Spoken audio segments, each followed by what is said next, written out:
Krisis politik global yang terjadi peperangan di beberapa negara, di beberapa kawasan termasuk di kawasan Timur Tengah, belum juga berakhirnya perang Rusia dan Ukraina dan sekarang ditambah lagi dengan perang Amerika dan Israel melawan Iran. Amerika Israel juga dibantu oleh beberapa negara tetangga di Timur Tengah menyebabkan krisis minyak.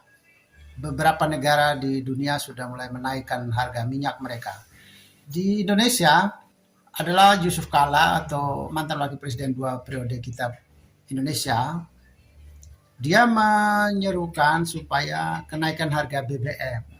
Alasannya kalau BBM tidak dinaikkan seperti selama ini atau dengan harga yang seperti selama ini, maka pemakaian BBM menjadi cukup boros masyarakat kita ya, termasuk orang-orang yang tidak punya kepentingan atau tidak terlalu berkepentingan selalu naik motor atau naik mobil ya. Di jalan raya menjadi padat, lalu lintas rawan kecelakaan, dan minyak menjadi boros kadang untuk sesuatu yang tidak produktif juga.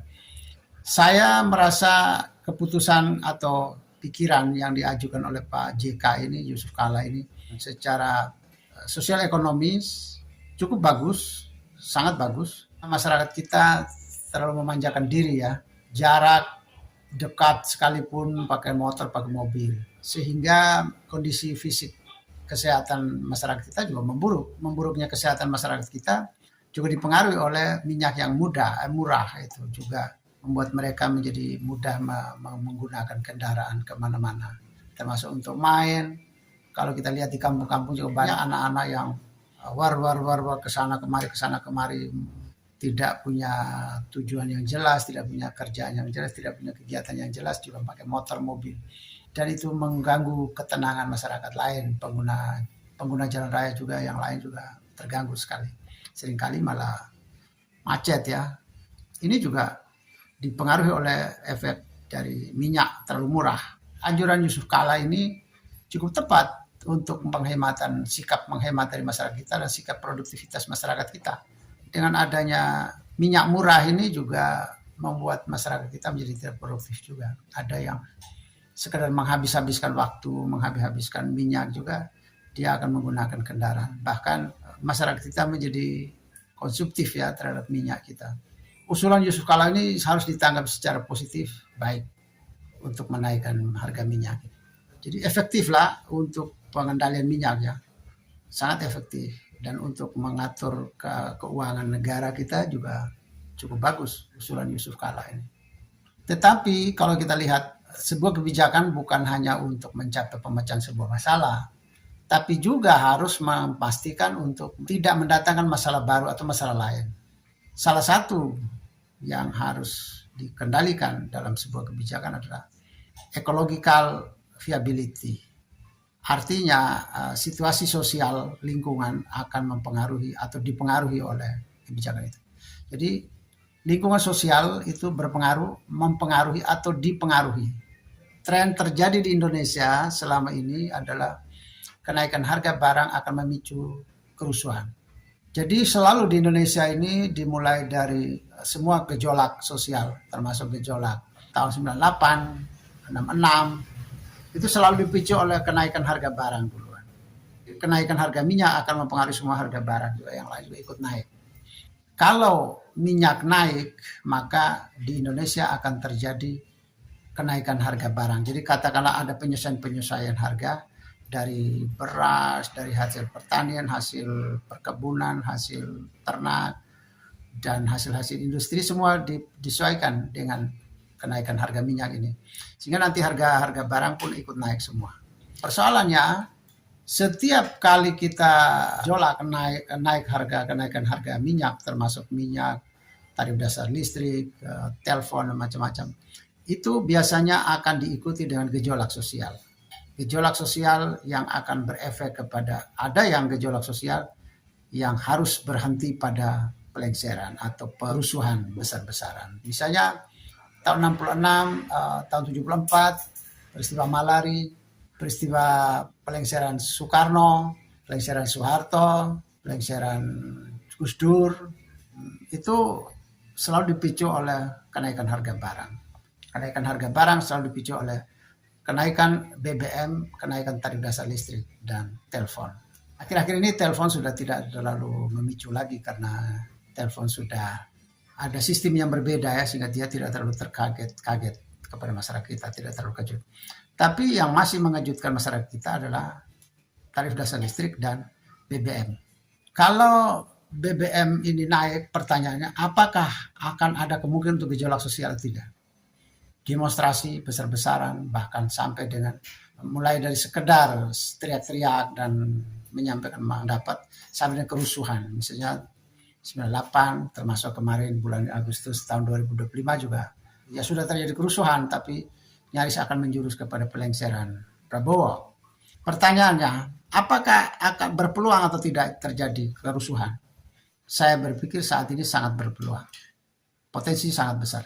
Karena apa? Karena kita lihat ya, selama Prabowo Gibran memimpin, itu suara-suara tentang melengsarkan Prabowo Gibran, menganulir kembali Gibran, lengserkan Gibran, keturunkan Gibran, turunkan Prabowo, itu terus berteriak. Berarti ini ada potensi.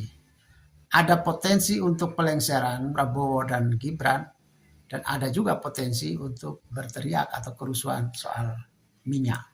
Jadi satu kepentingan masyarakat yaitu kenaikan harga yang dianggap sebagai pemicu dari persoalan ekonomi masyarakat kita, dan ada yang berteriak untuk melengsarkan Prabowo Gibran. Dan dua kekuatan ini akan bergabung. Kekuatan ekonomi, penolakan terhadap ekonomi, gejolak ekonomi, dan gejolak politik akan bergabung nanti. Ketika bergabung nanti akan terjadi situasi bisa saja lebih daripada yang Agustus 2025 bisa terjadi. Terjadi ini karena ada pemicu dari kenaikan harga BBM. Secara kebijakan memang ini bagus untuk soal ekonomi negara kita. Tapi secara stabilitas politik ini sangat tidak bagus. Sangat tidak relevan dengan keadaan sekarang. Situasi gejolak politik saat ini memang selalu rawan dengan pelengseran. Sekarang tinggal cari pemicunya. Pemicunya apa? Misalnya pemicunya harga minyak, kenaikan harga minyak. Maka itu yang akan dipakai untuk menyatukan dua kubu, yaitu kubu yang katakanlah ingin membantu masyarakat yang kita merasa masyarakat kita sulit berkembang, ekonomi sulit mencari kehidupan segala macam. Nanti kelompok ini akan menolak dan akan bersatu dengan kelompok-kelompok yang memang selalu bermain politik, selalu ingin melengsarkan Prabowo, selalu ingin melengsarkan Gibran. Suara-suara itu kan selalu ada. Nah, ini adalah potensi. Jadi kalau Prabowo menaikkan harga minyak sekarang ini, maka sangat tidak menguntungkan untuk stabilitas politik dan stabilitas keamanan kita. Terima kasih, Yusuf Kala sudah membuat sebuah usulan yang bagus. Tapi sayangnya ini situasi tidak tepat. Tidak tepatnya bukan keadaan masyarakat secara ekonomi tidak mampu, tidak. Tidak tepatnya karena keadaan sosial politik kita sedang tidak baik-baik saja. Para pejuang untuk pelengseran Prabowo Gibran sedang menunggu momentum mana yang akan memicu itu, dan mereka akan menggunakan picuan itu untuk menjadi momentum tepat untuk melengsarkan Prabowo dan Gibran. Jadi saya pikir minta maaf ya Pak Yusuf Kala bahwa ide Anda ini untuk sementara saya pikir Prabowo harus menolak, harus tidak terima usulan Yusuf Kala. Pertimbangkan karena akan terjadi kerusuhan dan akan berpeluang untuk instabilitas politik nasional kita. Kalau mau naik ya, atau suatu waktu kalau nanti situasi memungkinkan, bisa saja dia menaikkan BBM. Tapi bahasanya bukan menaikkan harga BBM, tapi menurunkan beban negara akibat subsidi BBM. Jadi sebenarnya bukan kenaikan BBM, harga BBM, tapi menurunkan beban negara atas subsidi BBM.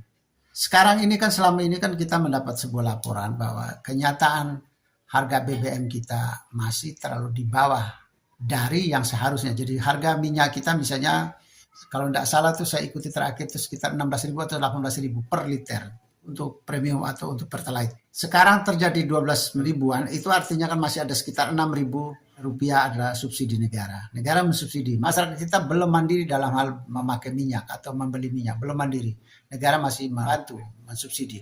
Hanya nanti ketika beban subsidi negara diturunkan, diringankan, maka mau tidak mau akan ada penyesuaian harga minyak.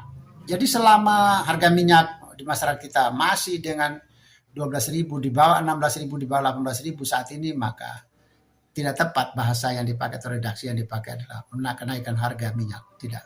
Yang ada adalah penurunan atau pengurangan beban subsidi negara atas minyak, atas BBM ya. Terima kasih Pak Yusuf Kalla. Usulan yang baik ini terpaksa ditolak dulu pada periode ini, pada tahap ini, sampai menunggu situasi yang tepat untuk kita melaksanakan penyesuaian atau penurunan subsidi BBM ini.